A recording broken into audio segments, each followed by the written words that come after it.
Good afternoon, everyone. And still in our sesquicentennial, I'm ringing our 150th bell instead of banging the gavel to bring us to order.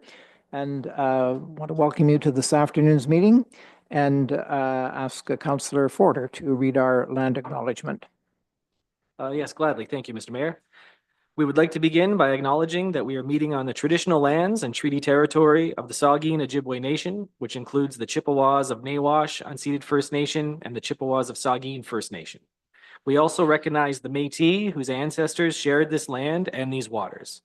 We extend our gratitude to all Anishinaabe and Métis people and their descendants, past, present, and future, who continue to care for and inhabit these lands and tend these waters. Thank you, Councillor. And now if you just join me in a moment of silent reflection on today's business.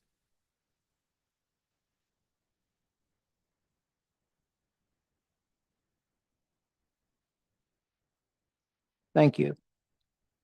Is there any disclosure of pecuniary interest?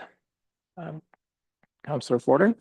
Yes, I will need to declare interest on item 6A, the one of the presentations, specifically the one by Greg Earhart. Okay, and Councillor Uhrig. Thank you, Mr. Mayor. Similarly, 6A as well. I'll be recusing myself for the Meaford Culture Foundation presentation. Thank you.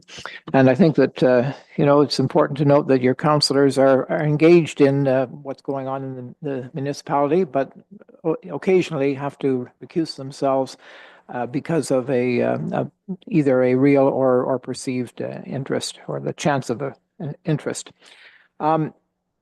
Announcements. Councillor Uhrig. Thank you, Mr. Mayor. Three things may beg your indulgence. One being, behind you is a welcome sign in many, many languages. That's in honor of Welcoming Week is just ending. And so this is kind of a tribute that was done by Christmas on the Bay and is to represent all the different cultures and languages, many that are found throughout Canada. So thought that would be rather appropriate. Secondly, there is a connect in conjunction with the Applecraft Harvest Show. There's going to be a Connect's roast beef dinner at the Church of Christ on October 5th. That's next Friday, at 6 p.m. Connect's welcome people to come out. It's one of their fundraisers to help raise money, but also get well fed in the process. And finally, the last thing I'm going to mention is I just want to thank everyone who attended, supported MIF 2024. It was a very successful event this year, was very well attended by many people in Meaford. And I want to thank those in staff and council who has also attended to help make it successful. Thank you very much. And if I can just, tack on to that, what remarked to us was the fact that so many people that we'd never met before, people from all over, are coming to Meaford for the International Film Festival. It's very exciting. Deputy Mayor. Good afternoon, Your Worship, and everyone. Thank you. And I also wanted to extend my appreciation to the Culture Foundation. It was a fantastic weekend, and I hope you'll continue with the gala next year. I just wanted to give a little overview of something that was brought forward at County Council at this point in time. Coming back to AMO, when a number of us attended, and we certainly heard a lot of focus on homelessness and addictions and affordable housing. So this is just a little update on what was said at AMO and what we are doing here in Grey County. There was a panel, and the panel spoke to the need for homelessness plans, more affordable housing, land banking for future affordable housing, short-term sheltering, medical treatment at the street level, and long-term mental health and addictions treatment facilities. And the reality is that we've already started work on all of these things in Grey County. We have a housing plan. The county budget this past year has been $22.3 million for housing in 2024. The county's plan will be updated later this year. The county bought a hotel. It is in Owen Sound to provide short-term shelter. We've also established a transitional housing center in Owen Sound, just opened this past year with financial support from the province. The Mental Health Association in Grey Bruce has received provincial funding to run full programs starting just this month. And several people, I believe 5, have already come through and been helped and are off the streets and in their own apartments. Grey County paramedics run the SOS program, and that means they meet people where they are and they make sure that they have food and whatever help that they need. Bright Shores Health Systems has opened a long-term mental health and addictions treatment center with 45 beds in Owen Sound. This is the first of its kind in Ontario, and this is the most important initiative that will make a difference in Grey County. 25 people have already come through those doors and have been helped. Owen Sound Housing increased their housing units from 240 to 336 in the past 5 years. Land has recently been purchased for future affordable housing, and we're watching for grants to become available. So I just thought it was important to kind of share those pieces of what is happening in Grey County. I know it's a huge problem all across the area and specifically in Owen Sound, but I think as county councillors, we're trying to make a difference. Thank you. I think we'll just continue around the horseshoe. I'd just like to remind people that next Monday, September 30th, is National Day for Truth and Reconciliation. This is a day about reflection, remembrance, and shared commitment. It's a chance for all of us to honor the lives and legacies of the Indigenous children who suffered in residential schools and to acknowledge the lasting impact that those schools have had on Indigenous communities. Anything else around the horseshoe? Councillor Forder? Yes, thank you, Mr. Mayor. I just wanted to make a comment with regards to a little event that took place over the weekend, Savvy Fest. That was really, really cool, if I can speak plainly. Live music, a lot of different ciders and options around there. Everybody was just having a great time. There were families and children and everything. What a really cool place to have a little pop-up event. So I just want to give some kudos to the organizers of the event, and well done. And I hope this is the start of many more to come. Thank you. Then do we have some announcements on the other side of the horseshoe?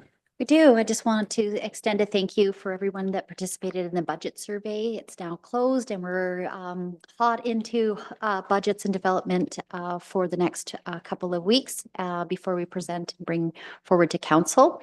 Additionally, I wanted to just announce that the 21 Trowbridge West, that's our main administrative office, on the September 30th.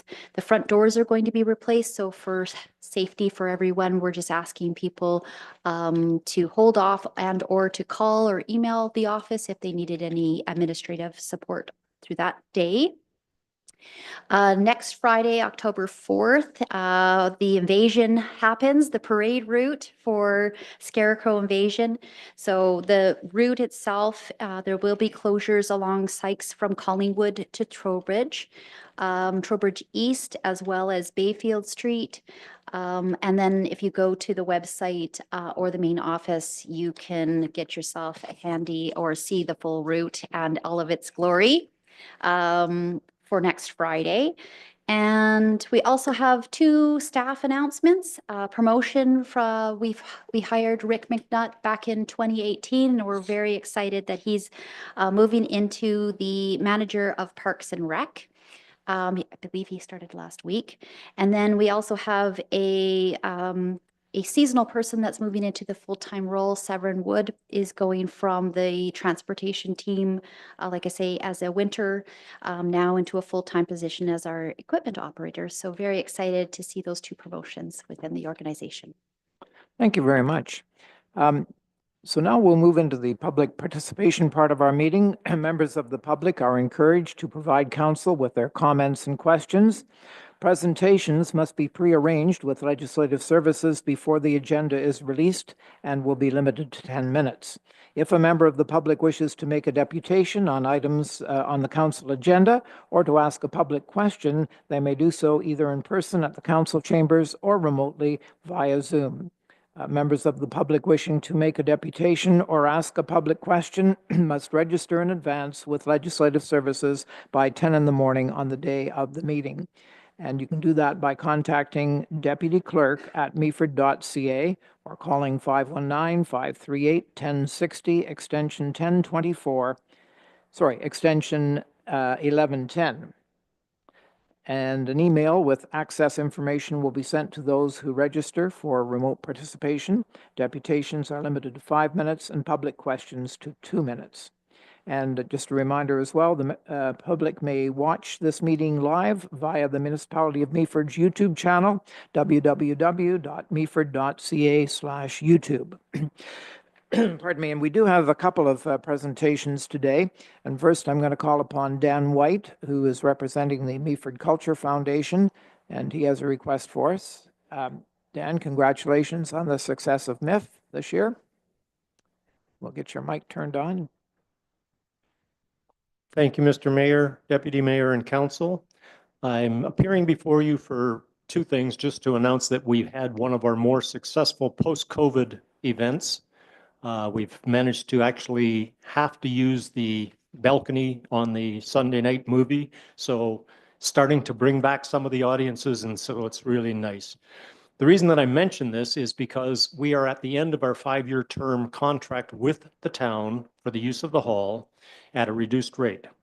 We would like to extend that reduced rate, so that we can continue to do what we've been doing so far. The Meaford Culture Foundation was originally founded in 2007 to support Meaford Hall and its needs as it grew, and to help to try to get it to break even as quickly as possible. I think we've successfully gotten pretty close to that mark at this point. Over the 18 years we've been doing the film festival, we've generated $750,000 plus to put into repairs, upgrades in Meaford Hall. Got a check in my pocket for the last $10,000 from the last 5 years. And I don't know who I should present that to, but I brought that with me just in case. We also do work within the community. We put $300,000 at least into our community outreach programs to help arts and culture within our community. And this year we've started a new venture called Children in the Arts, Magic of Children in the Arts, I should say, with the grade 3s and grade 8s getting professional artists, training them, and then their art will be displayed in Meaford Library next spring. So we're just trying to make sure that we stimulate the arts and in that area of the economy. I talked to a lot of people at the festival this weekend, and we had a lot of new people that had never been to the hall. They were really impressed with the hall, which they should be because it's a great facility. They were also impressed with what was going on there, all the different events, the art, and everything else. So it's a round of applause to everybody, council, staff, our volunteers. I think that everybody has done a great job to promote Meaford Hall and look to extend that in the next 5 years. Thank you. Any questions? Any questions around the horseshoe? I see the deputy mayor thinking of one. Oh, your worship, thank you. Thank you, Dan, for being here with us today. You speak about renewing the reduced rate. So are you thinking of another 5-year term? That would be our mandate. We would love that because then we know how to move forward financially for ourselves as well. Okay, thank you. And congratulations on a spectacular MIF. It was a great weekend. Thank you. Okay, thank you, Mr. White. Great. Our next presenter is Greg Earhart, and Greg will be speaking on speed limits on Lakeshore Road North. So. Now that we've done our little seat exchange, I guess. Hi, how are you? I'm Greg Earhart. I live at 283 Lakeshore North. I have lived there for 60 years now, 61 in fact. And in that 61 years, I have seen a number of changes on this road. This road started off as a cow path on Greenfield Acres, I guess it was called, in Greenfield Road originally. And over these past few years, there's been a noticeable change in the traffic patterns that go along with living on Lakeshore Road North. Now, the traffic patterns have changed for a number of reasons, but what really got me was that our road, which used to have a rather large rock in the middle of it, that was moved with 3 bulldozers from the township, I guess, of St. Vincent back then, when we straightened out the road, has now caused the road to be a nice 700-meter launch pad for many different things. Of these different things that keep on making this road a speedway, so to speak, is that we have infilled the entire road now. Our road is completely filled. There aren't any vacant lots anymore. So in a lot of ways, that makes for a great little community. The next thing, of course, is we have the pleasure of having and I mean, that's not sarcasm here, the pleasure of having St. Vincent Park right in the middle of that roadway, about 350 meters down. And St. Vincent Park has developed a little more each year, has become well known now, especially for paddle boarders and families, etc. So we get a lot of traffic going up and down the road that like to use St. Vincent Park. Wonderful. It's a gem. It's beautiful. If you haven't been there, you need to go. The other thing that has happened is that people go and they look on their Google Maps, and Google Maps says that Lakeshore Road North goes straight through to Lakeshore Road South, through Centerville Road, and onto Grandview. Well, no, it doesn't. No matter how many emails I've sent to Google to change that, it has not happened. And so we get a number of people per day that go right past the sign that measures 11 inches by 11 inches that says not a through road. Get down to the end of the road, see this wonderful fence in the way and go, oh crap. And they turn around and they fly down the road because they've lost time and they're back up on the 7th. One of the last thing that has been brought out that I didn't mention here, but with my discussions from my neighbors over the last little while, is that we have a fourth situation that happens, and that is thanks to delivery trucks. We're all addicted to Amazon, etc. And the delivery trucks know that the road is supposedly posted, and this is where I find it rather interesting. We used to have a sign that was posted in the 1980s to the end of the the early 1990s that said that it was a 50-kilometer zone. That was removed at amalgamation. I have no idea why it was removed at amalgamation, but it seemed to be removed at amalgamation. At least I wish I had my neighbor who was a local historian that could help me with that too. Unfortunately, he's passed. And that sign being taken away has meant that the road is assumed to be a rural road, and that rural road speed limits occur. Now, with talking with the OPP, that means they feel it's 80 kilometers per hour. Well, 80 kilometers per hour in a residential area, I think is foolish. In fact, I'm hoping that you will feel that it's foolish also. We have approximately 30 kids that live on our street. When the weekend comes, we can get 40 more. That's a lot of children. And we also, because we live in the great town of Meaford, and we don't have to worry about our kids, we kind of free range them. And when I say free range, we're not sitting there with bubble wrap all over them and making sure they're doing things. They're getting on their bikes, they're riding around, they're having fun. They're looking for frogs in that big ditch that's across the way. They're enjoying life. And I love it. I love watching all this intermix of kids that can be as much as 4 years difference in age, and they're having fun.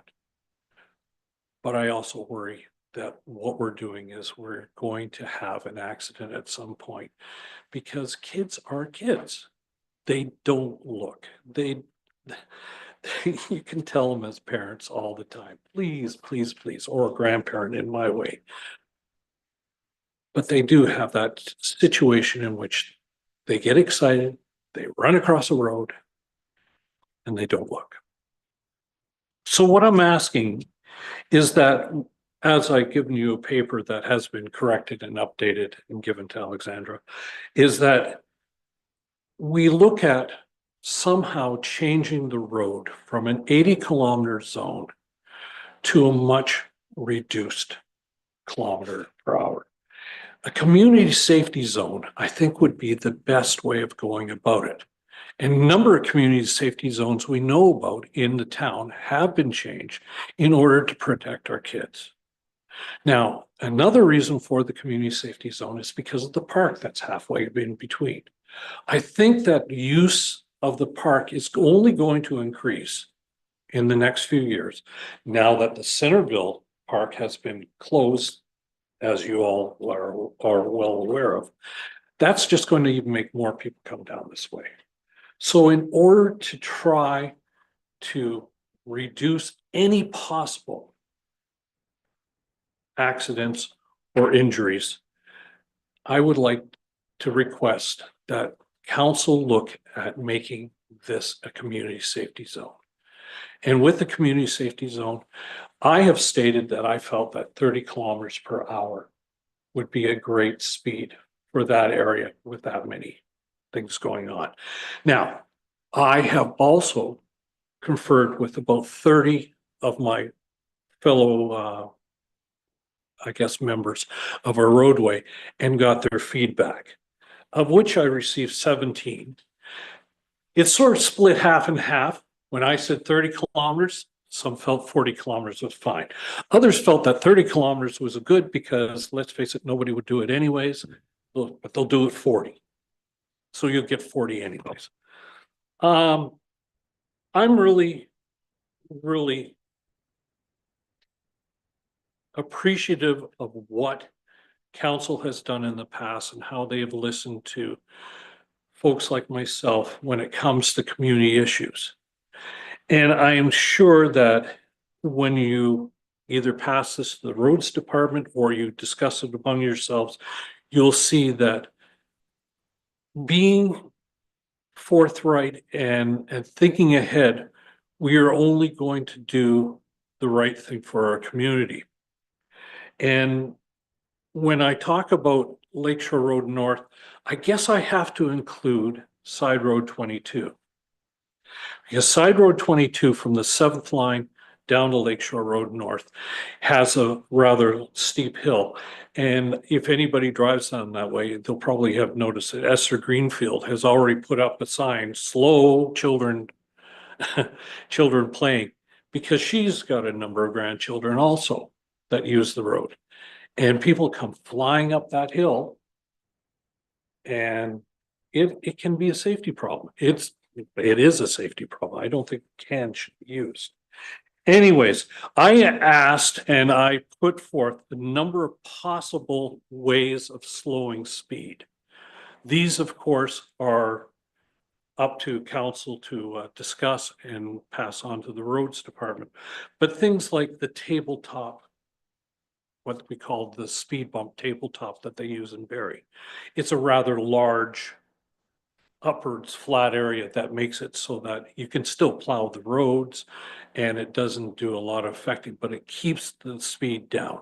Others have suggested that the barriers, I don't know if you in Ravenna, if you drive down County Road number 2, you'll notice that Ravenna has a lower speed limit and they have a little barrier that's in the middle of the road to remind people, hey, slow down. There's a number of different things that we can do to possibly help with this and to assist. And of course, the talking with the OPP would be another good thing to do, because they do venture on our street every once in a while, usually to do bookwork, but you know, it's it is nice to have some backing that way. So based on all of this, I like to thank council for the time to speak to you. I like to thank you for considering this, and I ask that we all meet sometime if you would like, and we could talk about this. So thank you. Thank you, Mr. Earhart. Are there any questions for him at this time? Yeah, if you want to stay at the mic there for a minute, and Councillor Bartley. Thank you, Mayor Kantner. And Greg, thank you very much. And personally, I agree with you. Yeah. Can you tell me how many households are on Lakeshore Road North? Ooh. And having said that, have I got half them want a speed reduction, half them don't? No. Because I would hate us to push something through and then another group come in here saying, why'd you cut my speed down? So- No, I think we're all in agreement of cutting the speed. It was the what to that was the disagreement, and that is the 30-40. Now, I understand, and in order to prevent that from happening, I made sure I contacted everybody on Lakeshore Road North and also on Georgian Beach Lane. Because even though Georgian Beach Lane does not drive down the road, they should know about it in order, just because a lot of them walk. This is a big walking area.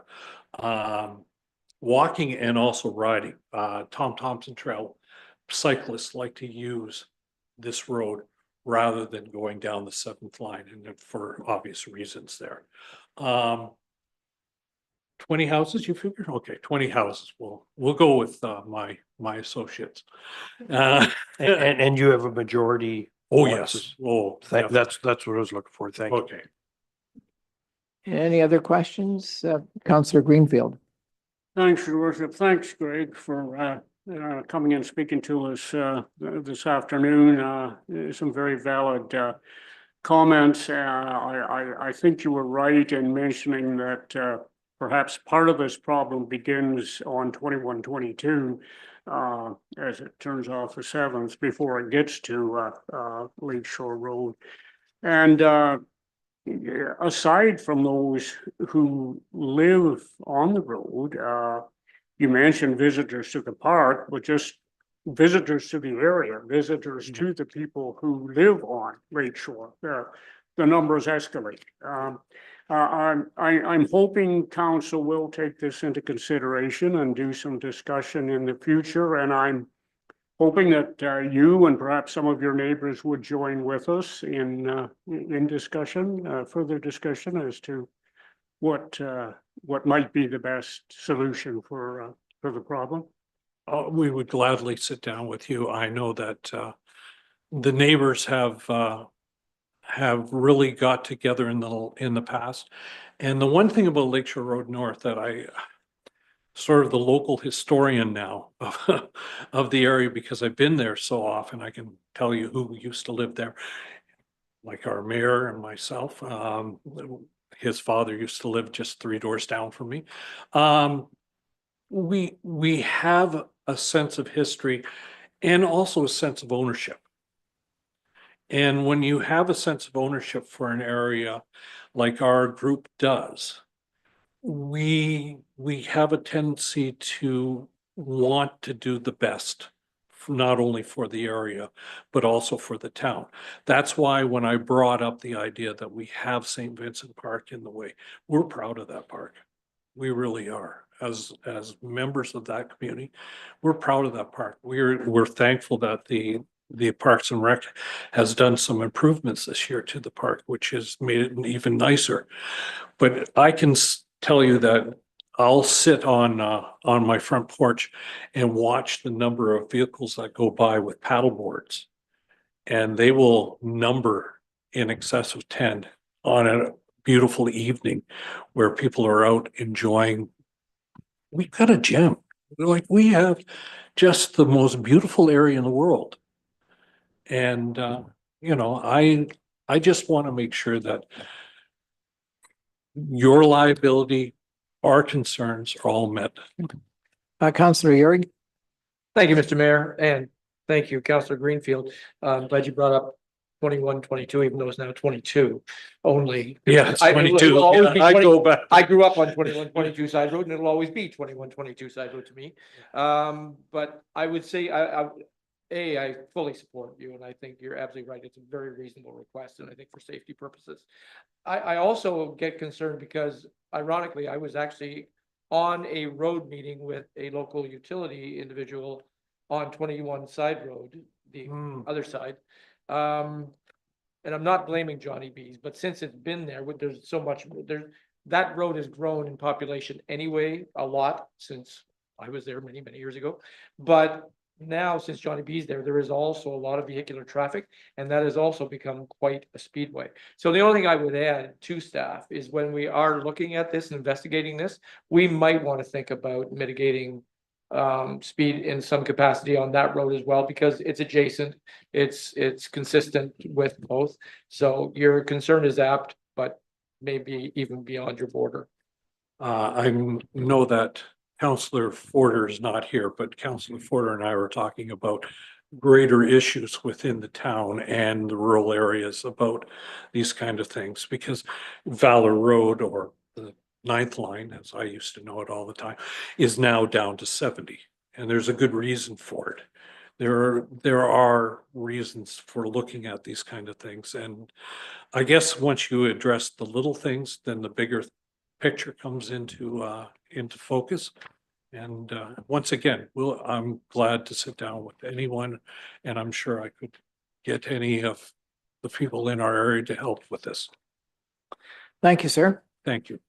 Next on the agenda, we have a deputation. This is going to come up in committee of the whole a little later this afternoon.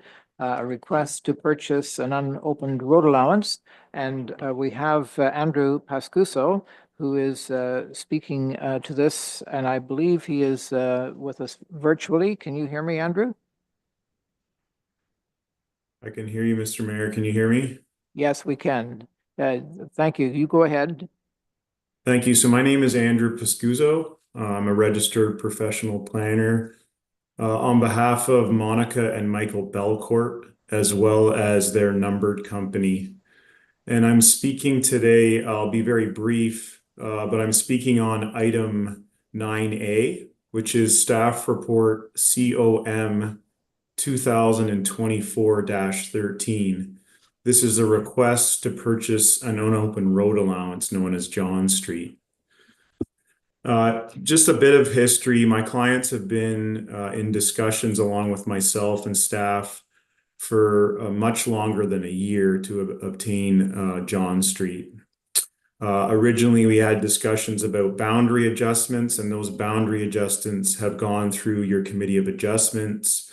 They were conditionally approved on August the 28th of this year. There are no new lots that are being proposed in this scenario. There's simply a reorientation of 3 vertical lots into 3 horizontally shaped lots.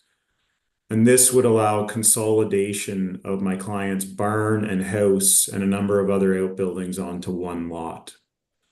They're obviously doing some estate planning for their kids, and they would like to have 2 completely vacant lots. The lots are quite large, approximately 13 hectares, 7 hectares, and 7. A condition of the consents was that John Street would be transferred to my clients. It's currently an unopened road allowance, but it benefits my clients in the sense it would provide direct access to Mountain Road.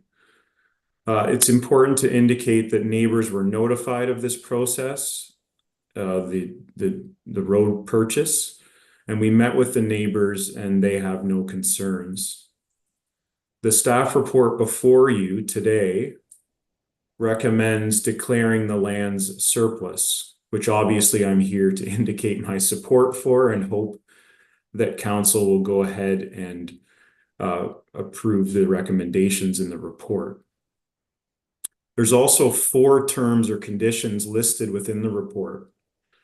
I don't have any concerns with the first condition or the 4th condition. The first condition is basically that the purchaser or my client in this case will bear all legal costs in relation to the admin and closing of the transaction. That's a bit of a no-brainer for me. And then number 4 is that there's direction to staff to enter into an agreement of purchase and sale, and that to be initiated by the municipality and presented to the purchaser and brought back to council in closed session for review at a later date. Once again, a no-brainer, so I have no issues with conditions proposed in number 1 or number 4. The 2 I wanted to speak about briefly today are the number 2, which is that the purchaser obtain an appraisal to obtain the fair market value of the subject lands and bear all costs in relation to the same. At this point, I'd just like to clarify that the previous clerk who we'd been meeting with on a number of occasions had indicated to us that an appraisal would not be required. He also told us that the town has had a number of other previous appraisals done and would simply use those as a per acre value to determine the value of John Street in this case, and therefore that there would be no need to do a new appraisal.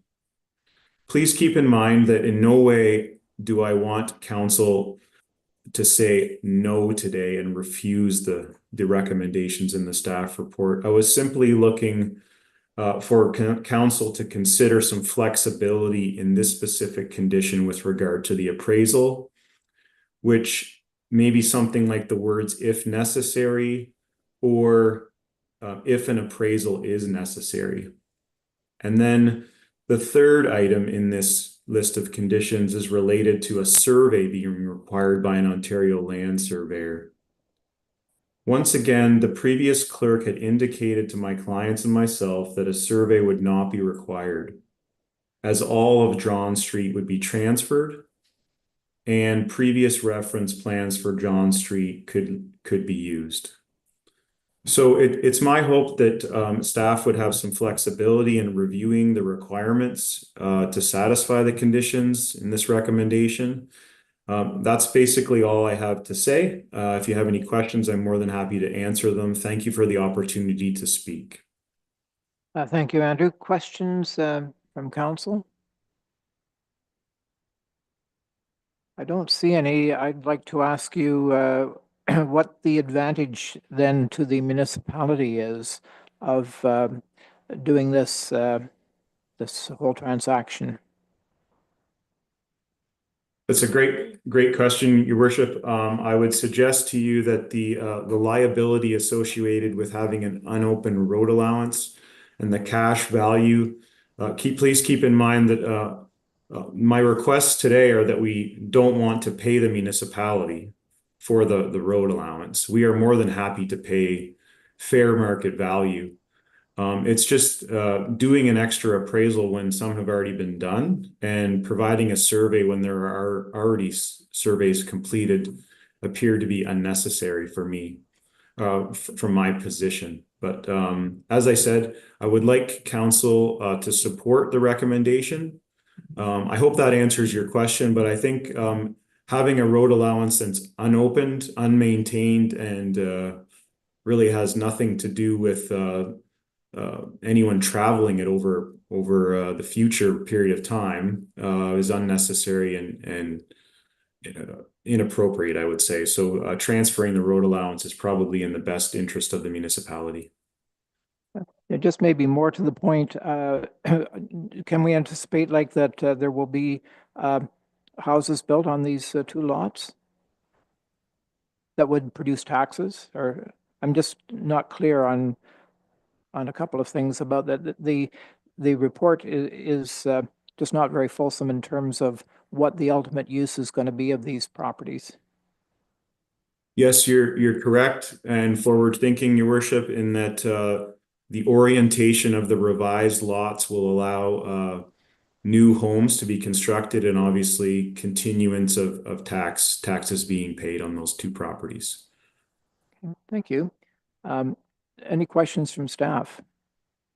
No questions, just a comment. And so just to inform that the survey was done in 1983, the one that we have on title, and we have no appraisal done. So I understand that the information may not have been as accurate and or as pointed, but from our records, that's why we're asking for these two components in our staff report and recommendation.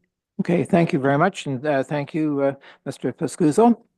Are there any public questions? I really don't see any public in the audience now after the presentations. So moving on to council inquiries. Any inquiries from council? Councillor Bartley. Thank you, Mayor Kentner. And I don't know what kind of can of worms I'm going to open up here. But we're going through a process right now for a water treatment plant. We're going through a process to apply to the government for some money for a water treatment plant. I think we should do a dry run or a trial run on financing this. I would hate to go to the government, put our hand out for $30 million. They agree, and then we go, well, we can't afford it. We don't want it, because you'll never get it again. I think we should go for a trial run on how or if we can finance this going forward before we apply to the government for money. That's just my thought. Councillor Yurg. Thank you, Mr. Mayor.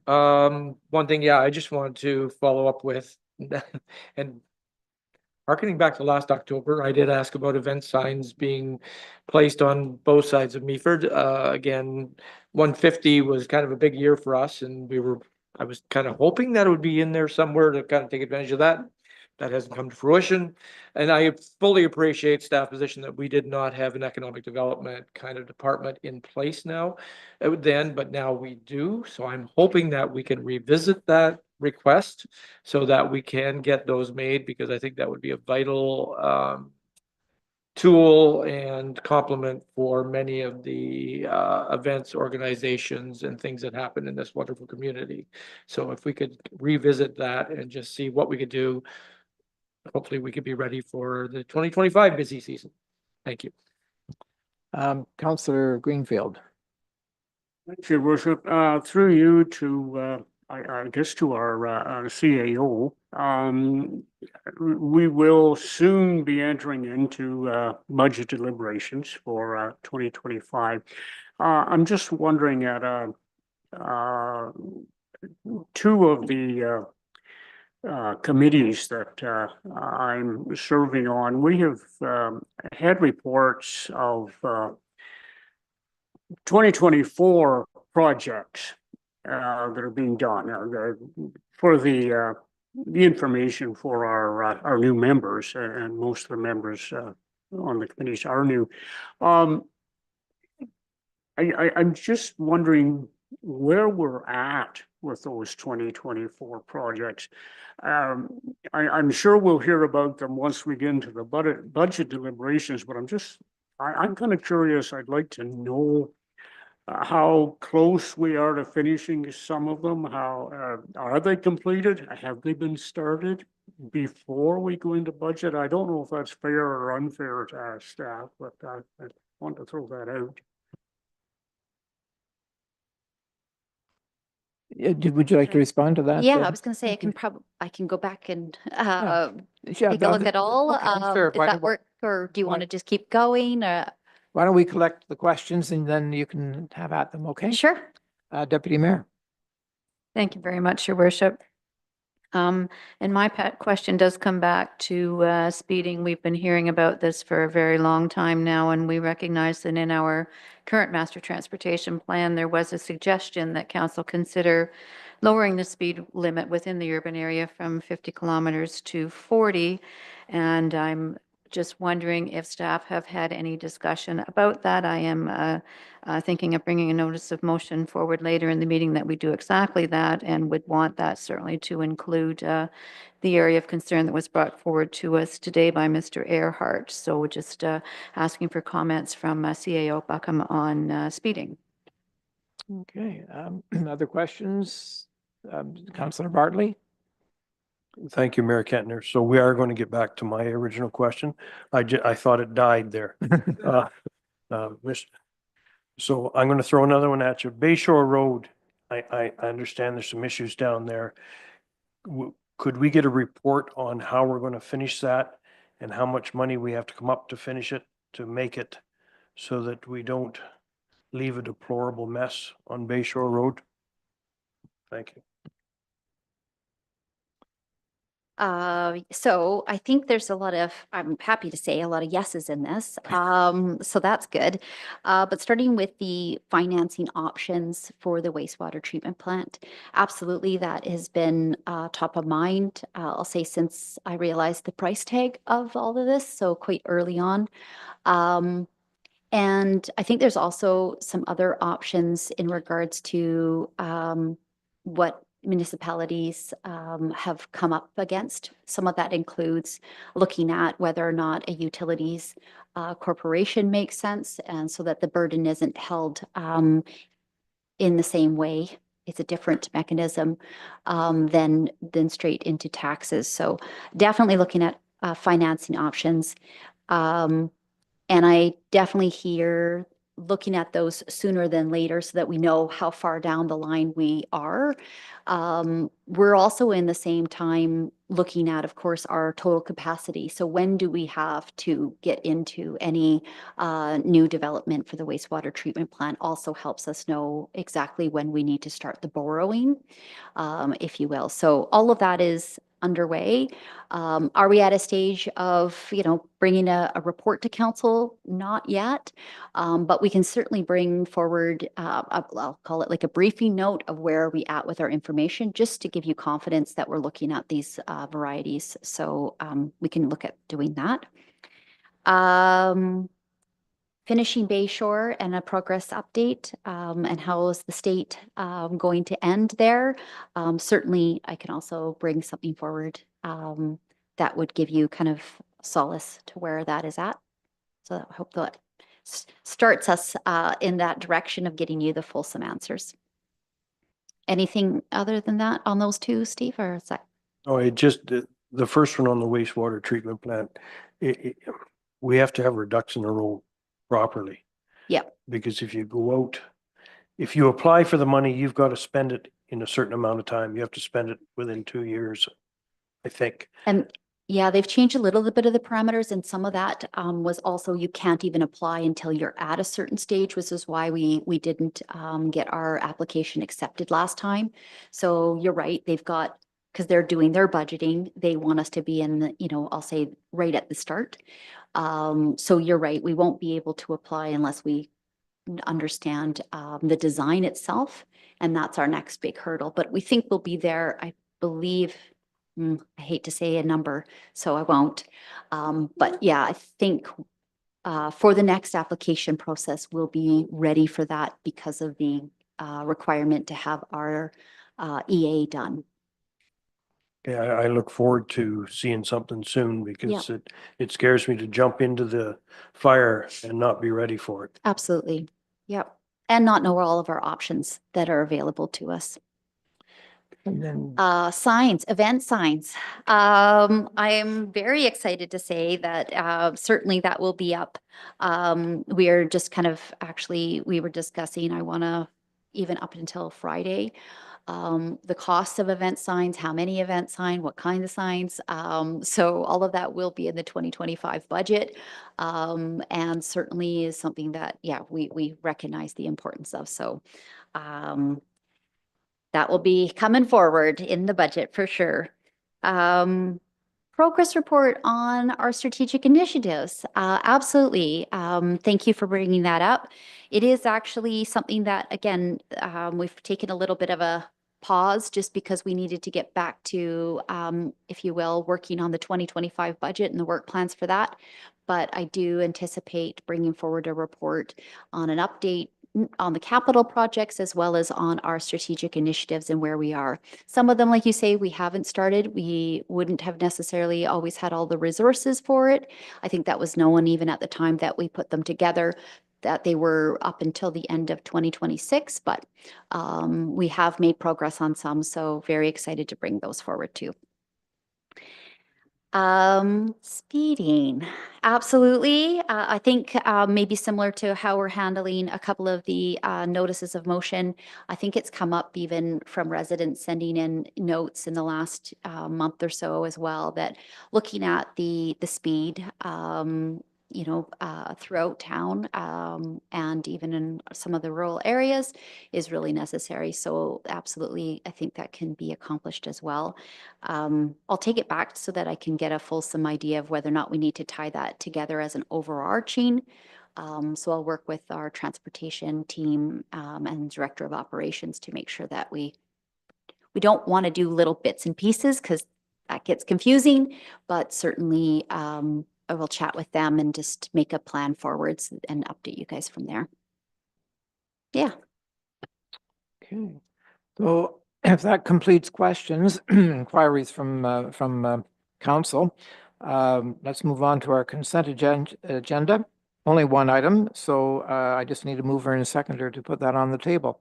And the recommendation is that Council of the Municipality of Meaford approve the reimbursement of the incorporation and startup costs for the not-for-profit group Meaford Downtown in the amount of $4,358.67. I need a mover. It's Councillor Uhrig and a seconder, Deputy Mayor Keaveney. Any discussion on this? Councillor Bartley. Thank you, Mayor Kentner, and I do apologize for not being here on the last time this was brought up. For your information, I think what this group has done is fantastic. Very proud to walk down Main Street and see the stuff that they've done. But the way it was done, I don't agree with spend money and then come looking for it. I hope this doesn't open up a can of worms for other groups to go out spending money without permission and then coming to council for it. I just hope that doesn't happen. But having said that, I think what they've done is fantastic. Thank you. Deputy Mayor? Thank you, Your Worship. I just wanted to add a little clarification on the comments I made at our last meeting where I spoke to the work of this group, and as Councillor Bartley just suggested, they've done phenomenal things in our downtown this year, but I was neglectful in not mentioning the partnership and the contributions of the Chamber of Commerce. Their chamber manager, Nisa Cornforth, was responsible for bringing forward the birdhouses, which look great in the downtown trees, and also for helping to paint the bicycles. So I just wanted anyone listening to recognize that the Chamber of Commerce was also involved in supporting this great work that was accomplished by the Meaford Downtown Group. Thank you. There's no further discussion. All in favor of the recommendation, and that is carried. Thank you.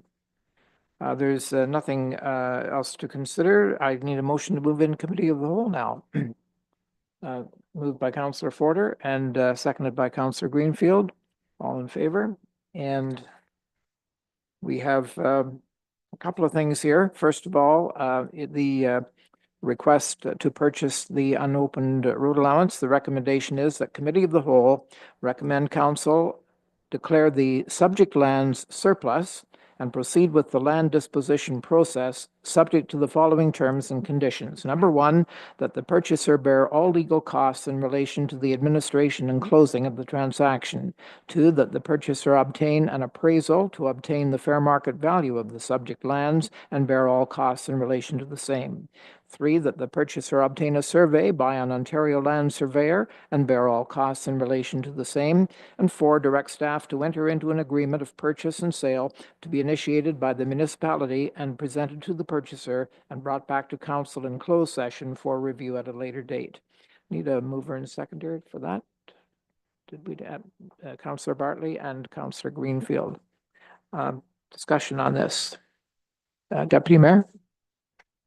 Thank you, Your Worship. And I just wanted to ask of staff, because we've sold unopened road allowances in the past, and as was mentioned by the planner, Andrew, and I won't attempt his last name, I'm sorry, Andrew.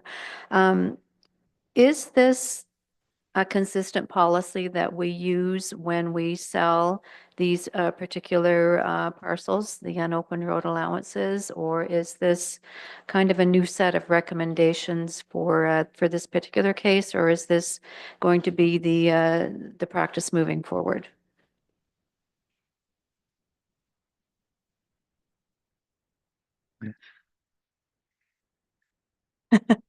The chair recognizes Denise McCarl from our planning department.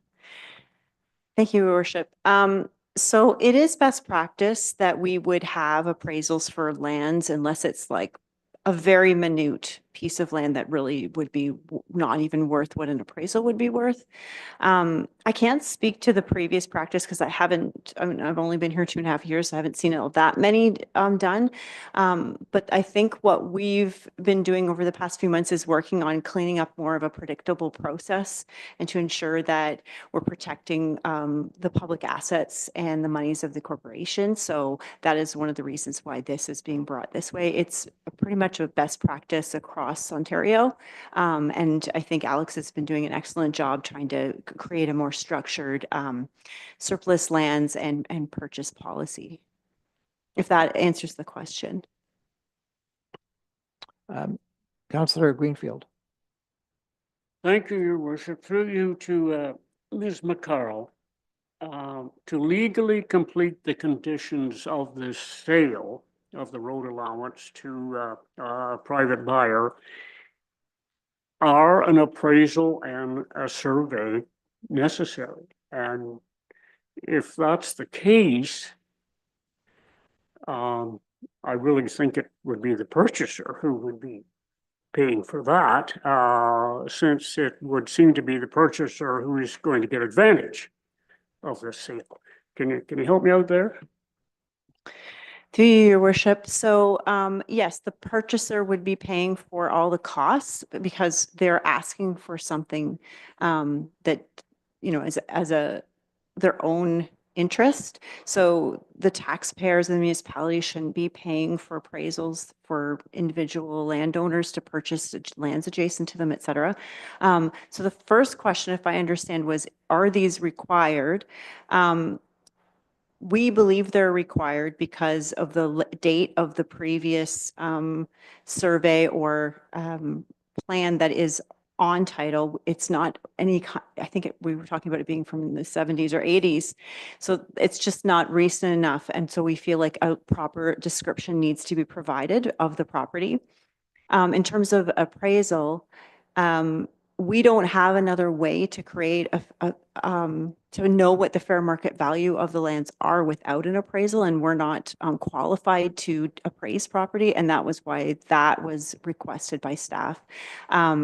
Just to, like I said, to protect the interests of the corporation and the public, to make sure that those costs are properly borne by the interested party, the applicant, to us.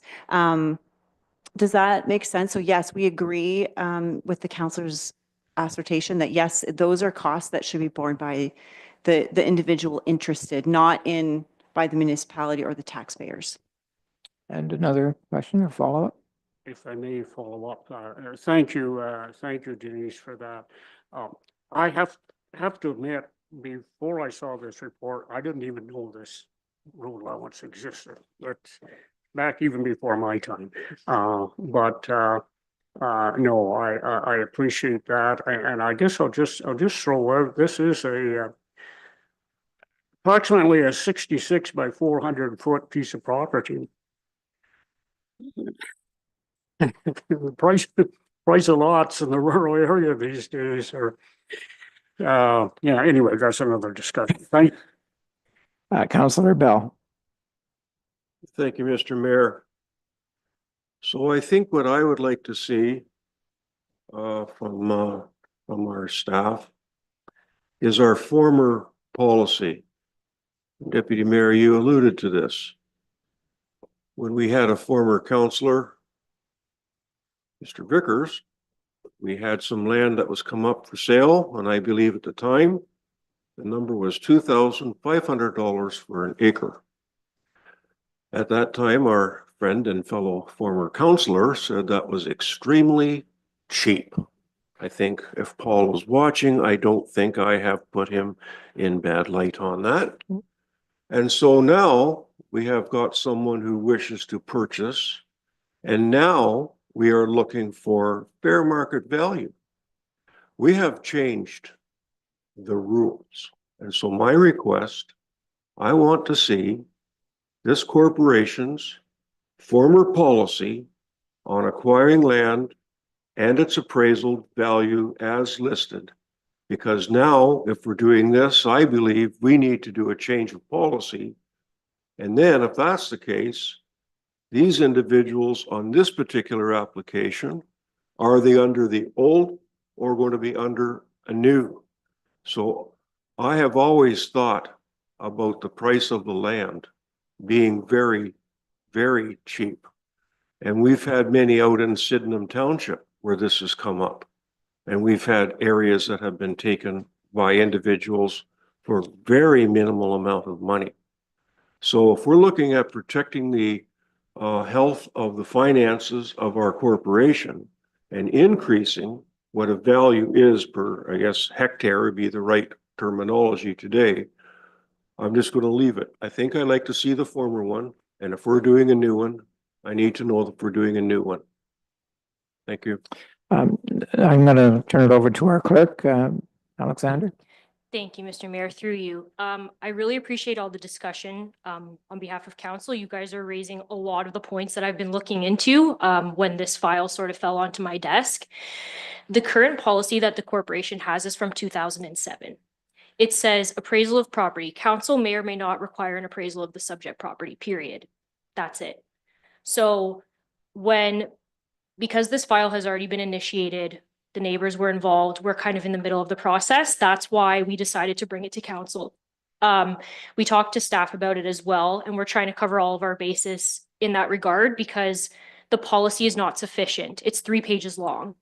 I am working on a new updated land disposition policy with our lawyers. They also gave me advice about the report that's before council. It was their recommendation to be very clear about the appraisal, to be very clear about the survey, because in the past it might not have been the case. And I was reviewing previous files and that's what I found at least.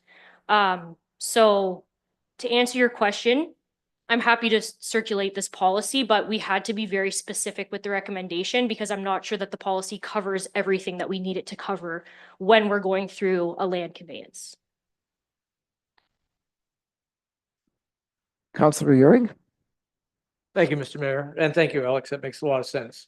We do definitely need to make sure our ducks are in a row. I have a question relating to the fact that Mr. Pascuso, I apologize if that's not right, stated on both point 2 and 3 that our clerk, former clerk, told him that this would not be necessary, this would not be necessary. Is that written somewhere? Do we have any obligation to do what was said? I just want to make sure that, again, we're all concerned that we are making sure we're not doing something we shouldn't be, or we're not rescinding promises we've made.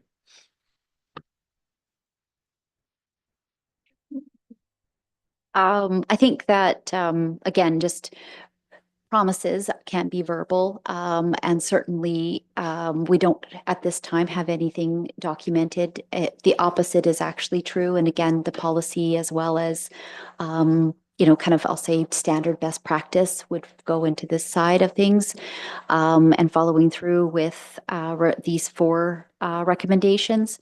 But again, I wasn't at the table, and certainly I'm not going to say anyone is trying to mislead anyone else. I'm sure in good faith that was the conversation. It's just unfortunate that we don't have that information, and it would be a cost to the taxpayers if we were to follow through, as well as also not following our own best practice and policy to the extent that we can.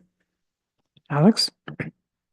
Thank you, Mr. Mayor, through you. And further to that, I will say our staff are very capable people, but asking our staff to do an appraisal, I don't see how that would be possible, to be honest, because we don't have certified appraisers on staff.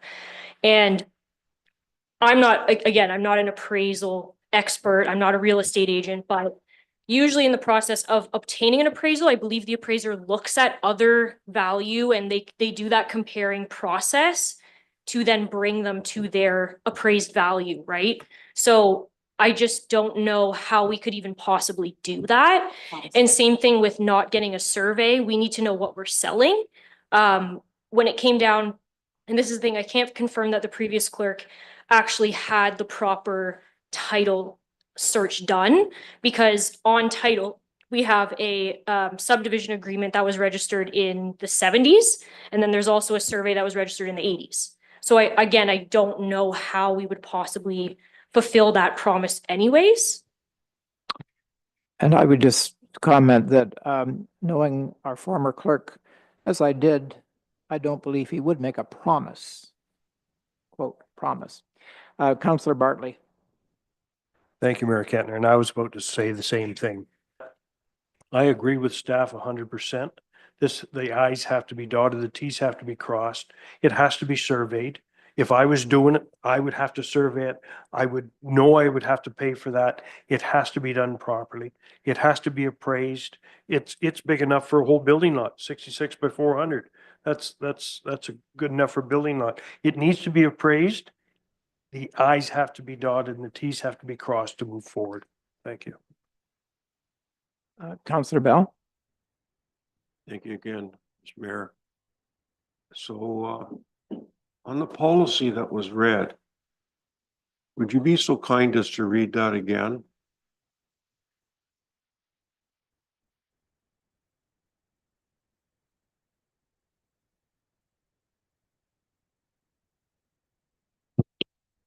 Through you, Mr. Mayor, did you mean the one sentence that I read before? You said it was very, very brief. So under procedures to grant or lease or sell for nominal fee real property, appraisal of property, council may or may not require an appraisal of the subject property. Scrolling down, there's another section, sale of real property. It says appraisal of property. Obtain at least one appraisal of the fair market value of the real property subject to attached exemptions. So again, the first sentence falls under nominal fee, which I asked our lawyers what would, in this market, what would be considered nominal? Maybe a reserve, that could be considered nominal. And then the second piece that I read is for more than a nominal fee, which again, very vague language, right? Because who's to say what's nominal and but under the section where it says for more than a nominal fee, which I think we can agree that this would be more than a nominal fee. When I was in when I was a real estate law clerk, nominal was $2. So a transaction for a gift or something like that, right? So here it says appraisal of value, appraisal of property, obtain at least one appraisal of the fair market value of the real property subject to attached exemptions. So that's all it says for appraisal in the policy. So thank you for that. So why I said that, Mr. Mayor, when you were on council, we had a person that wished to buy a good chunk of property, and they simply said to this council, this is the money I've got, this is what I'm willing to pay, I'm not paying any more than that. And council discussed that, and the individual obtained the property. And that's why I wanted to hear how, when we went in and did that with that individual, that individual basically telling the council, I believe that the appraised value of this is what I'm going to offer you. And we took it. We did. So that's why when it was read about how vague it is, it's truly vague. I just don't want to have these folks here who are doing this be hit with something which is brand new. And I am all for understanding what the value is. And to do that, you would need a survey. And so the person who wishes to do that, along with what my fellow councillor Bartley has said, those that want to do something are the ones that are going to bear the price because the neighbor didn't request it. So they're out of it and we're out of it. So they need to pay for that. And to do that, you would know the size. When you know the size, then you can start talking the money. So for clarity for myself, today with this before us, this is a committee of the whole. When we vote on it today, the implications of that are we're going to see it again in 2 weeks, approximately, correct? That's when it becomes binding. Okay, so today we can do, as our guest speaker said, we can get behind this and it'll be before us again. All right, thank you. Councillor Bartley. Thank you, Mayor Cantor. Just to throw another wrench into it, I don't think it'd be out of place for the municipality to have an appraiser appraise it also. I would point out that we're not that far, and I want to say maybe a year or 18 months ago, we had this same discussion, and we found that there were quite significant variations in appraisals, and it became quite an issue. And I'd just like to say, pursuant to your comments, Councillor Bell, that the land in question at that time was orchard land, and it was in order to keep it orchard land that we agreed to sell to, because if you don't have a qualified, agriculturalist buying an orchard, you may not have a good orchard for very long. And I think that was a large part of our consideration, just for the record. That was the whole council that decided that. Are we done with our discussion? Are we ready for the vote? All in favor? And that is carried unanimously. Moving on to development services, we have the recommendation that Committee of the Whole receive Development Report 2024-25, the updated provincial planning statement 2024 for information purposes.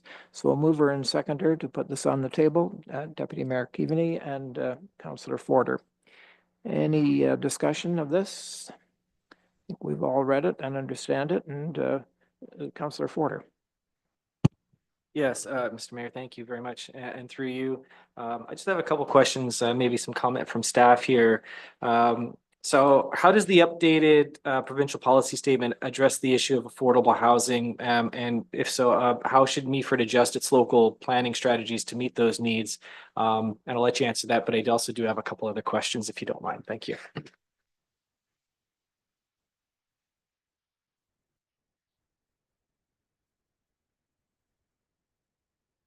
Your worship, that's quite a doozy. How does it, so there are things that have been added over the last few years to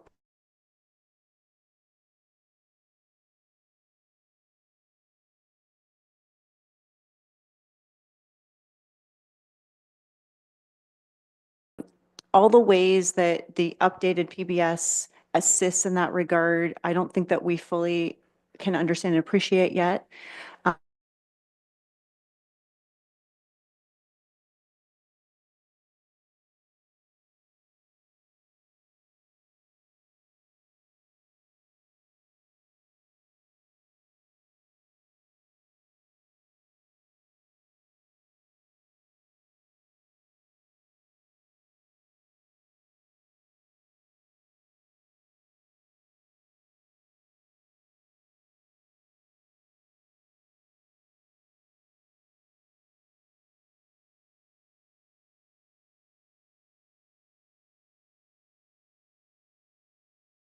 And was the energy conservation, air quality, and climate change. Just wonder again, it goes into great detail there about preparing to reduce the impacts of a changing climate, holding developers to higher standards in terms of being development of infrastructure, so it has no impact development, et cetera, and help reduce greenhouse gases. And again, I just don't know how that. How much teeth do we actually have in that? I mean, when we're saying we're greenlighting a developer to go do it, how much are we holding their hands in terms of making sure they're responsible for ensuring that air quality and climate change mitigation are actually being considered in their processes? Your worship, so all the easy questions today. And some of these things are their policy. So we remember it's a policy statement and it is comprehensive, so it applies to all ministries and ourselves. So all municipalities, all ministries in the way that they do planning, so that it comes that comprehensive provincial voice of, so that we don't have policies that kind of contradict within one ministry versus another. Some of these things still need implementation. So the statement is there, and then we would have to either incorporate these things into other planning documents and provide the more detail. And some of those things may end up falling into things like building code changes. They may fall into design guidelines that municipalities might put together. So those are, the policy framework allows us to move forward with some of that, given that it kind of gives us that, the vision and the guide moving forward for us to frame our things. So we'll know a little bit better when we start to go through them all and determine whether or not we're already doing some of these things within our official plan now. I suspect we probably are on the majority, and the same with the county's official plan. And so some things may be a very limited change. I will say that generally speaking, the PPS isn't a whole lot different than the old PPS and maybe the old PPS before that. There's just a few things, kind of as you saw in the Airden Verlis, their analysis. It's not a brand new, all totally new information, but what it does is it kind of takes us back a level. I would say it's more similar than what we saw 2 years ago, where they were talking about agricultural severances and things like that, that didn't actually make it into this final version. But I am interested to see how other municipalities take this information, and as well as us working with the county on some updated policies. Councillor Greenfield and then Deputy Mayor. Thanks again, Your Worship. Through you to Ms. McCarl. Thanks for bringing this forward and presenting it to us, Denise. I have to admit, and this is a personal feeling, that I thought this was a good news story for the province. I'm assuming the province hired Airden Burles to make up this report. I'm guessing they did. To me, it was like reading a bit of a lullaby. No, it didn't put me to sleep, but there was nothing in it about developers taking their proposals almost immediately to the OLT if municipal councils didn't play ball with them in a quick hurry. Nothing in it about conservation lands being taken for development that our local and Ontario conservation authorities had deemed for protection. Nothing in there about MZOs or MZOs. I just thought it was somewhat slanted. Agriculture, prime agriculture areas and specialty crop areas. Now, our municipality and I believe the county has zoning for agriculture and zoning for special ag. So are those the two zoning areas that the province is still dedicated to protecting? There wasn't anything in it about rural zoning, and I've got kind of mixed feelings about that. But am I correct that our ag properties and special ag are in fairly safe shape here? Through you, Your Worship. So the first thing I would say is that most of the large law firms do analyses, especially that do municipal municipal law and planning law, do analyses of legislation that comes forward, and they, as a service to us. So I got to, instead of doing a big analysis of the PPS for you, I got to steal Aaron Burles's report that they provided. So they did this out of the goodness of their heart. Or because they would like to have more clients. So they posted this for us to see, and we often read these analyses on many legislational changes, and we really appreciate that they put these there for us to help us to understand. We get this as a bit of a free service when they post these publicly. So the province didn't have anything to do with directly creating this attachment that I've provided to you. The second point was about our special ag and agricultural lands still protected, and they are. So on what I'm looking at is on page 14, it kind of goes through of my report, so it might be different in your package. It talks about the changes, but they're not particularly different in the PPS now. So they always protected agriculture and special agriculture very strictly, including not allowing any rural severances or any land uses that were not compatible with agriculture. So they only allow things that are very compatible as secondary uses. They don't allow conversions into factories or estate subdivisions on agriculture, or any of these things. The only difference is they have, now do allow residential uses for that, as we talked about last year or in the springtime, they allow that secondary residential use up to 3 units. So we can go ahead and launch that in our zoning to allow people to have, and those are not new in agricultural areas, as you know, lots of places have multi-generational living on a farm. So grandparents are still there, kids grow up and maybe have a home as well as they're transitioning. So it allows that to continue. And there's a few other little tweaks, but for ag and special ag, there isn't a lot of change in the new PPS. And Deputy Mayor Keaveney? Thank you very much, Your Worship. And just a comment following up on Councillor Greenfield's discussion about ag lands. We just had the county's agricultural committee meeting this past week, and there were a lot of stats provided in relation to the county's report on the updated PPS. And the one statistic that came out was a Grey County number, of course, but that 25.7 acres per day of farmland are lost. So I'm really happy to hear Denise saying that our policies are pretty strict in that regard.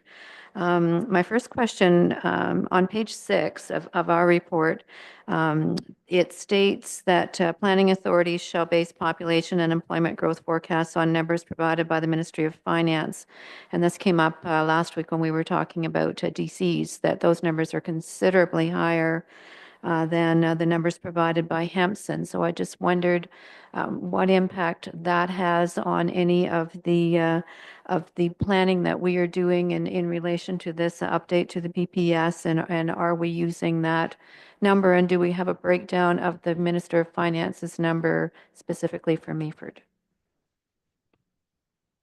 Through you, Your Worship. We don't have a number specific to Meaford that I'm aware of. I believe it's aggregated to the county level.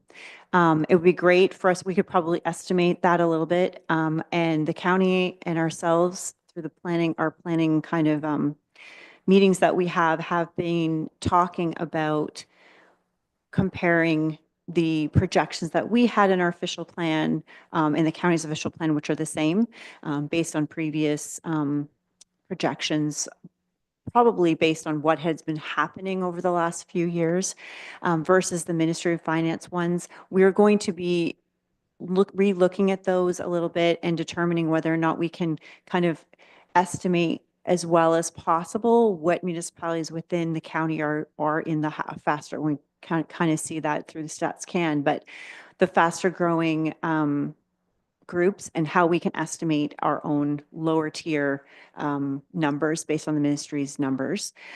They are higher. It is something that we're thinking about when it comes to our DCs, our wastewater treatment plant upgrade, all of these things. And I would say it does appear to be likely that it will be a higher number than what our official plan probably shows.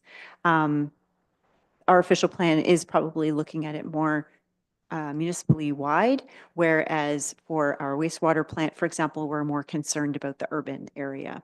And that's hard to, sometimes we're gauging that not the best. So sometimes we estimate a certain number and people tend to be more rural than they are urban because of market factors.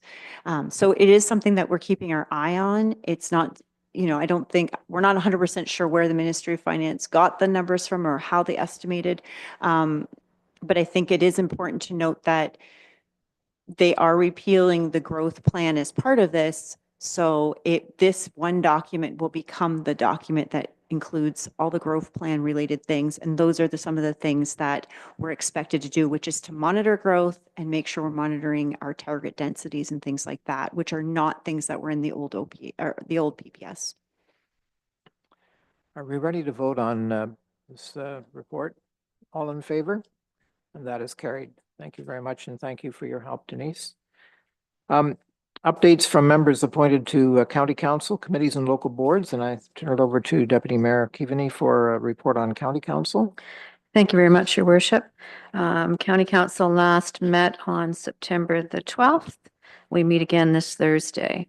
That was the first meeting since the August break, so there was quite a lengthy agenda and a closed session. Mayor Kentner and I expressed our regrets, and we departed early at lunchtime to attend the General Richard Romer Meaford International Airport renaming ceremony, which we've heard about, and that was a very special day. There were two presentations. The first from a local Southgate youth named Bella Sitara Singh Soares, who was just so impressive. And she spoke about her experience as a legislative page at Queen's Park. She's just 14 years old, and she spoke so eloquently. And she talked about her desire to become a lawyer, and she just had a fabulous time in her months at Queen Park. Shannon McGavin followed and spoke to council about the Well Community Collective. This organization collaborates and co-designs and partners with youth and communities to create equitable, accessible, and low-barrier youth wellness services in Grey, Bruce, Huron, and Perth counties. They're looking to raise $6 million for capital project and programming to open 4 hubs, and Grey County Council agreed to provide a letter of support for the organization. Shannon stated that 1 in 4 youth suffer with mental health issues, so that was a pretty staggering statistic. Grey County will purchase coaching and facilitation resources from ICLEI Canada to support the development of Grey County's Climate Action Adaptation Plan. That is a priority for Grey County. ICLEI is an international leader whose framework is already being used by 120 municipalities in Canada. This discussion was quite intense at the county council level, and getting to the place where the discussion revolved around whether and how responsible Grey County is for climate action within our area. And it ended with a recorded vote, and it was approved 66-30 to go forward with this adaptation plan. Grey County is going to buy 8 mechanical CPR devices, and these are really fantastic units from a company called Zoll Auto Pulse NXT. And these units have proven to be very effective as manual CPR devices, and they can be used by paramedics on calls when prolonged CPR is warranted. Each Grey County ambulance will have one. The tender was $52,449 over budget, and the funds will come from Safe Start Reserve. But these allow up to 20 minutes of CPR, where it's very difficult for a paramedic to keep going that long. Council awarded the design and construction tender for the Durham Paramedic Base to Dom Construction. The current base in Durham is at the end of its life, and this new one is going to be located right next to their new police station, which is just under construction right now. Council received an initial report on OP Amendment 23, which we're just talking about here. On August 24th, the province released the final draft of the provincial planning statement, which will come into effect on October the 20th. So I'm pleased that we've had opportunity to have discussion on that today. And the last point, Grey County and local municipalities are exploring a shared service model for planning, and we know that. And this matter was discussed again in closed session at the county. And the next step there is to request feedback from municipalities, and a report will come to County Council by October the 18th. And that is it. Thank you. Thank you, Deputy Mayor. The Strengthening Our Community Advisory Committee, was there a report, Councillor Bartley? Thank you, Mayor Kentner. Just a short report. I went into the meeting thinking it was a very short agenda. It's only going to be 15 or 20 minutes. Long-winded Councillor Urick extended that. And after an hour and a half, we had to cut it short. Very passionate group. Well-being is a big part of this committee. We've come up with, we had to cut it short, about 10 things that our acting clerk has to work on for our next meetings. Very passionate group, and I think there's going to be big things come out of that group. Thank you. Excellent. The Accessibility Advisory Committee, Councillor Greenfield? Yes, thank you, Your Worship. The committee did meet on September 11th, rather memorable day for all of us, I think. A good meeting. We did name a couple of our members to sit on our site plan review subcommittee for the rest of the term. These folks will take a look at plans that the municipality has for projects such as at parks or the arena, Meaford Hall, any municipal properties. And Mr. Wood and Mr. Hiltz volunteered for this, so we accepted their offer. We had a couple of very important guests attend the meeting. Ms. Mahan and Cassandra Sesko. Cassandra gave us a review of a number of rec facility projects that are going on or completed or proposed yet to be completed for 2024. I think the overall opinion of the committee members are that the municipality has done a very good job in trying to prepare our facilities for the AODA 2025 deadline. We're getting pretty close to 100% compliance, and I think it's a great credit to our municipality for having recognized the responsibility and financed the projects to make us as accessible as possible. Speaking of accessibility, and this has been mentioned, I think ever since the committee started, was frustration by folks with a number of our businesses on Main Street downtown that simply are not accessible for some people.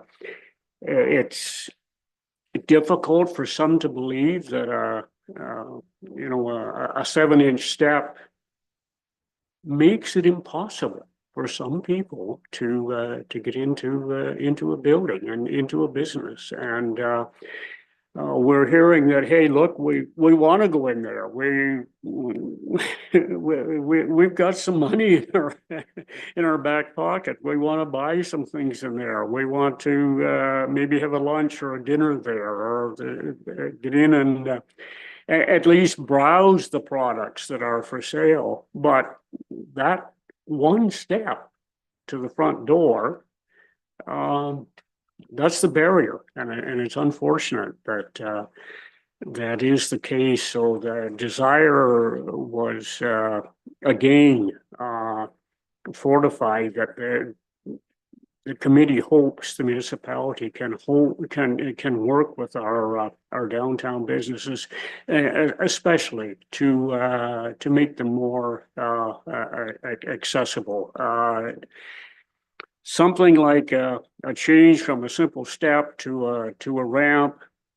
I know it takes a bit of work, it takes some financing, but we're all hopeful that in the not too distant future, our businesses can be more accommodating for those who do have problems. That's about it, Your Worship. Thank you. Was there a pump storage advisory committee meeting? Yes. Then you're that too, okay.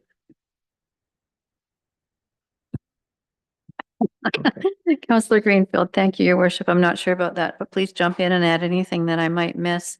The Pump Storage Advisory Committee did meet on September the 12th. There were 4 members absent, so it was a little bit of a quieter meeting. We did discuss the presentation from the prior meeting, August the 8th, by TC Energy. There was also a discussion regarding public engagement because we'd been talking about getting members of the committee out into the public at various events and so on to try to start those conversations. But we realized that it really is just too early because there has been no word yet from the province. So we don't really even know if this is going to be a project or not. So we decided to hold off on that. We did look at the community benefit report from July of 2022, which was a document that initiates what that community benefit agreement is between us, the municipality, and TC Energy. So at some point, I think that will need to be revisited.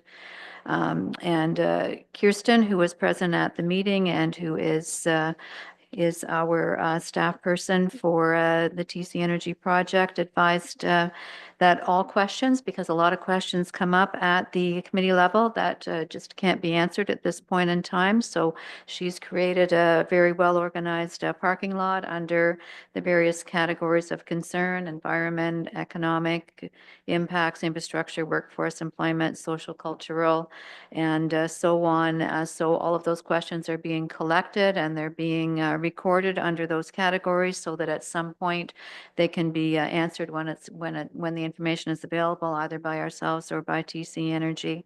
The next meeting, I expect we'll have a full house.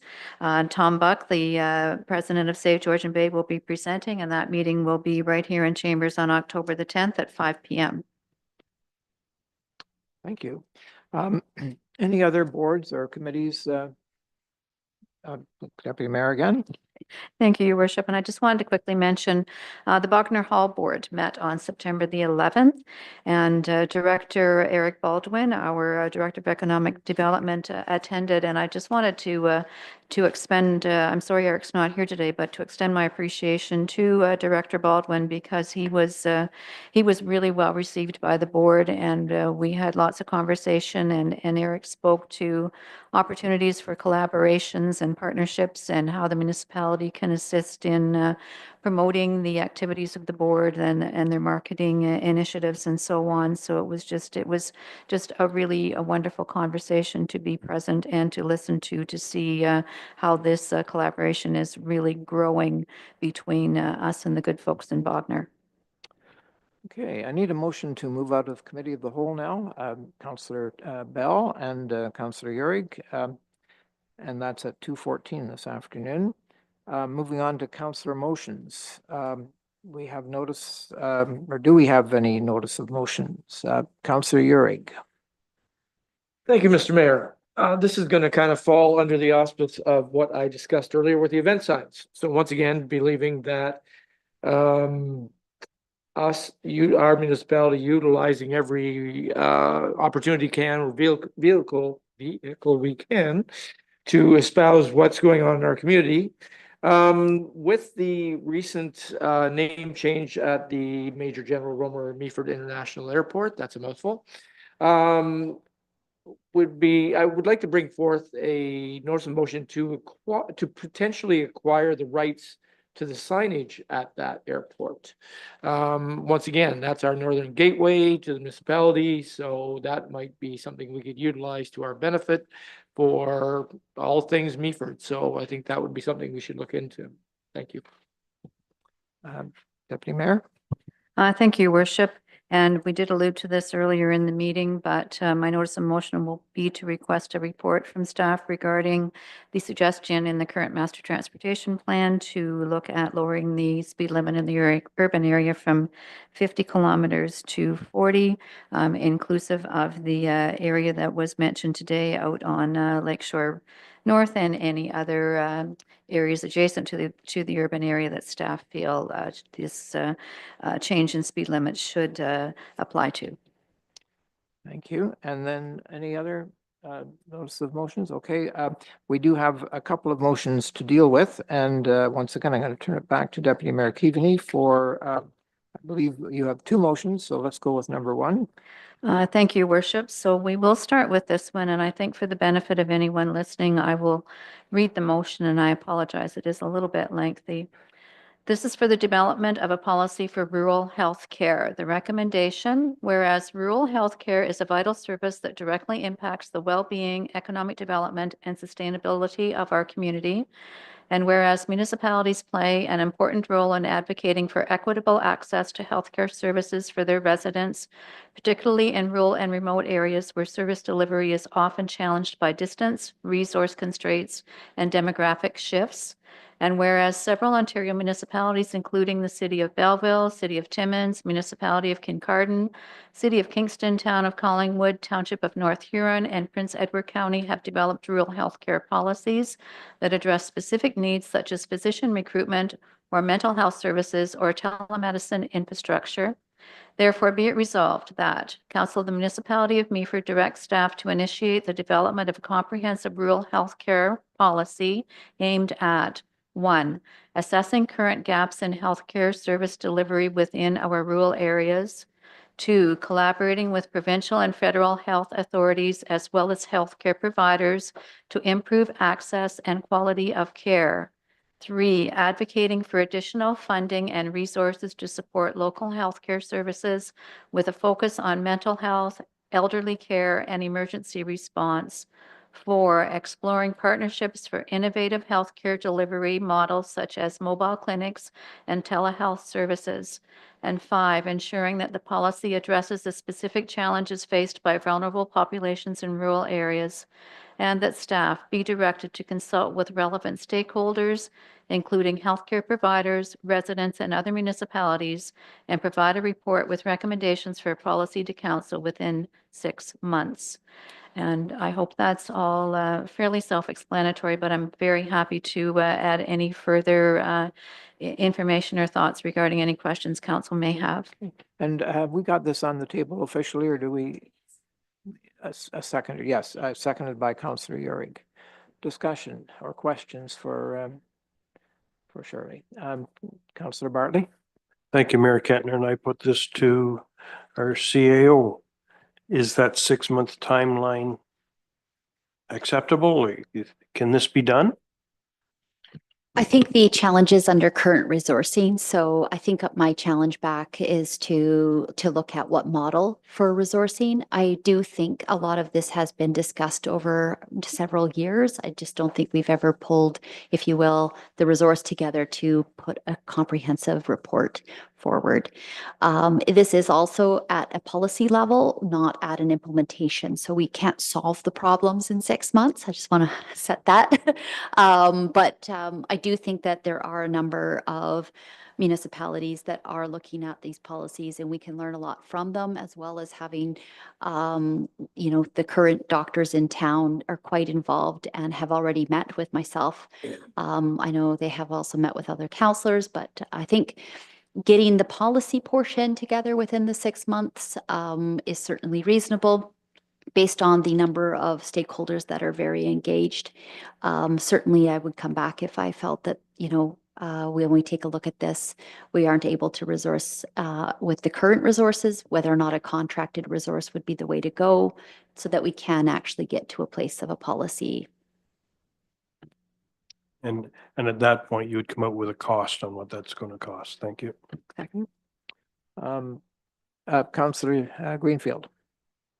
Thank you, Your Worship, and thanks, Deputy Mayor, for bringing this forward. I was also wondering about the 6-month term, considering we're going into budget deliberations over the next 2 or 3 months, and then we're going into winter, which sometimes slows down communication when there are other stakeholders and those involved. So I hope we can at least get it started. I like all the terms. I like all everyone you have mentioned. I just have thought that some other municipalities, and this goes back a number of years, they get into an overall health/medical type survey, and it always seems to boil down to physician recruitment, and maybe that's as far as they get. That's important. I'm not saying that is not something to be slighted, but I'm just hoping that we can do a more all-inclusive job of hitting all the bases that you've mentioned here, and hopefully not get sidetracked too much in one particular direction. Any other questions? You ready to vote on this? All in favor? That is carried unanimously. Thank you. And then we have a second recommendation. If you want to. I would move take that, one Your again. Worship. Thank you. The seconder. Oh, sorry. Do we need the seconder before the, okay, it's seconded by Councillor Bell. Perfect. Thank you very much, Your Worship. And this recommendation, whereas recreational programs are essential for fostering community engagement, promoting healthy lifestyles, and enhancing the quality of life for residents, and whereas the municipality's recreation fund policy plays a critical role in ensuring that adequate access for residents' accessibility of recreational programs, and whereas changing demographic trends, increased demand for diverse recreational offerings, and the need for equitable access to recreation across the municipality warrants a review of the current policy and program to ensure it meets the evolving needs of the community.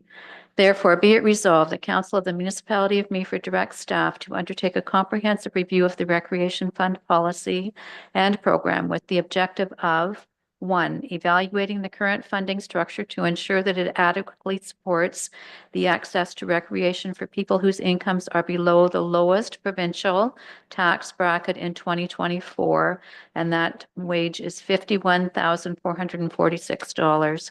Identifying gaps in funding allocation to underserviced areas of populations, ensuring equitable access to recreational opportunities within the municipality.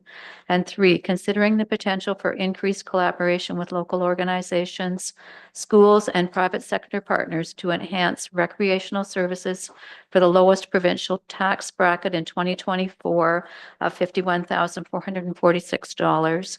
4, reviewing eligibility criteria for accessing recreation funds with particular attention to community groups, youth programs, and initiatives that support marginalized populations.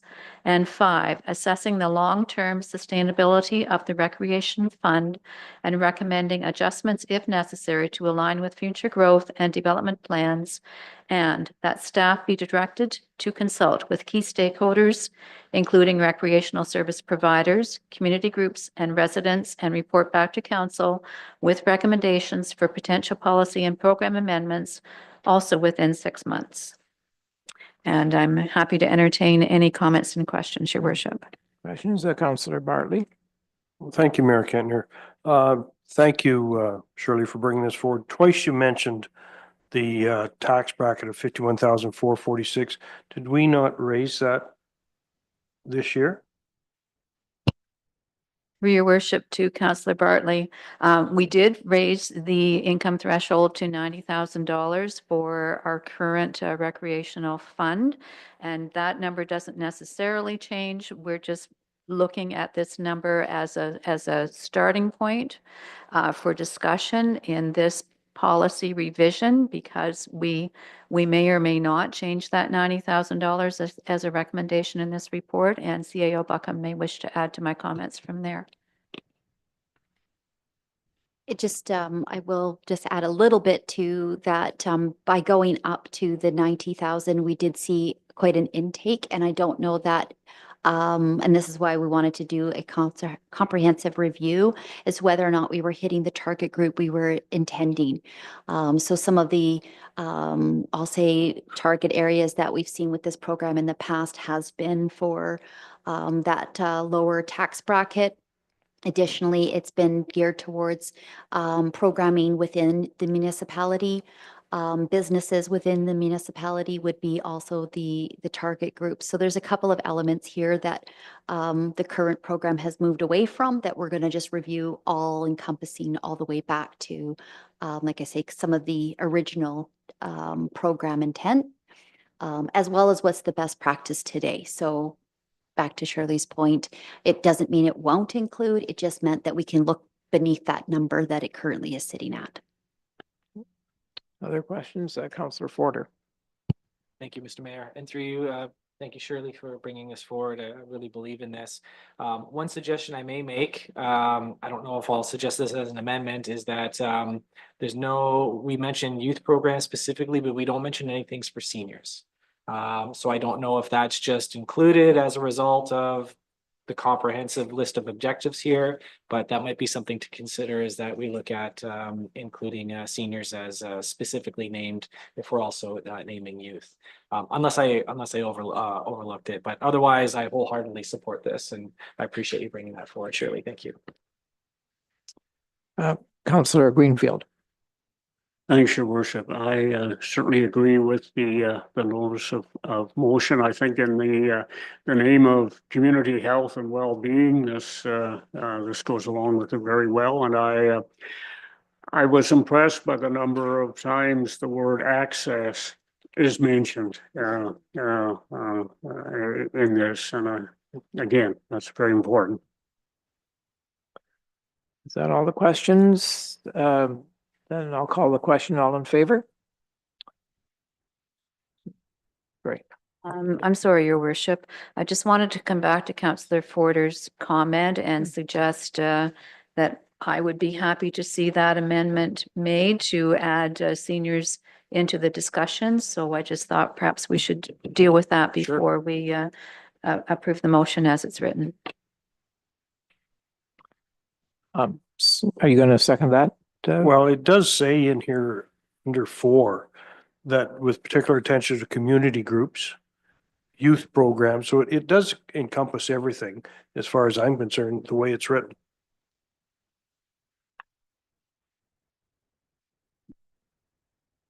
Looking a little earlier in there, what's your pleasure? Do you want to add? I'm just not sure where early in the motion that it speaks to youth. So if we could point that out, that paragraph, we could add Number 4, Your Worship. Yeah, okay. So if we were to add youth and senior programs, would that work for you, Mr. Porter? Yep. So if we added youth and senior programs under number 4, if council agrees. So that's moved by Councillor Forder. It was seconded by Councillor Uhrig. Any further discussion? We're voting on the amendment. All in favor?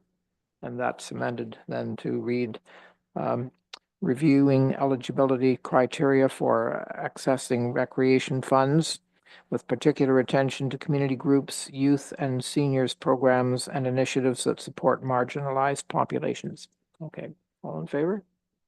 Carried. And now we have to vote on the entire package. Any further discussion? All in favor? And that is carried. Thank you.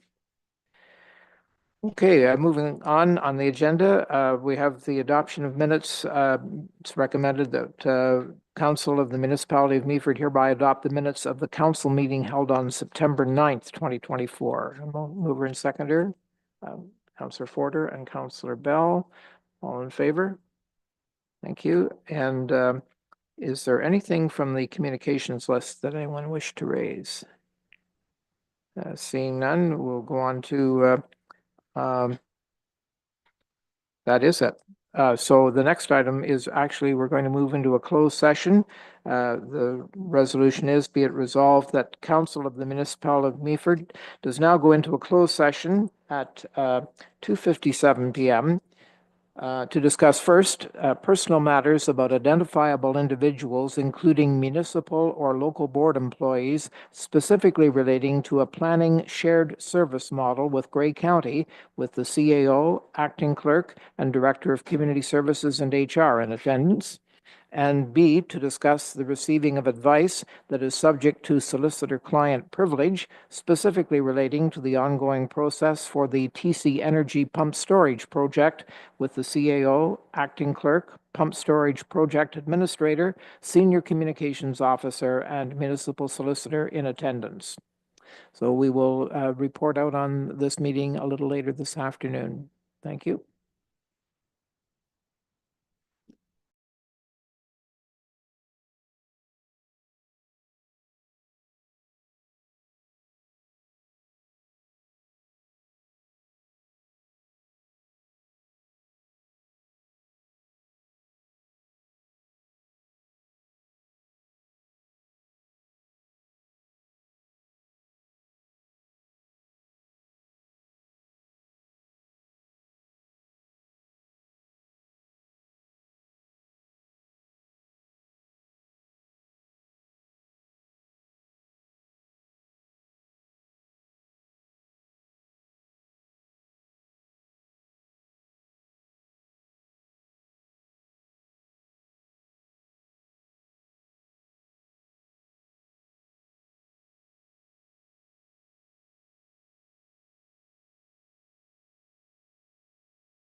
Good afternoon again, everyone. I'm just reporting out now on the closed session that we had this afternoon to discuss two matters. First, personal matters about identifiable individuals, including municipal or local board employees, and specifically relating to a planning shared service model with Grey County with the CAO, acting clerk, and director of community services and HR in attendance.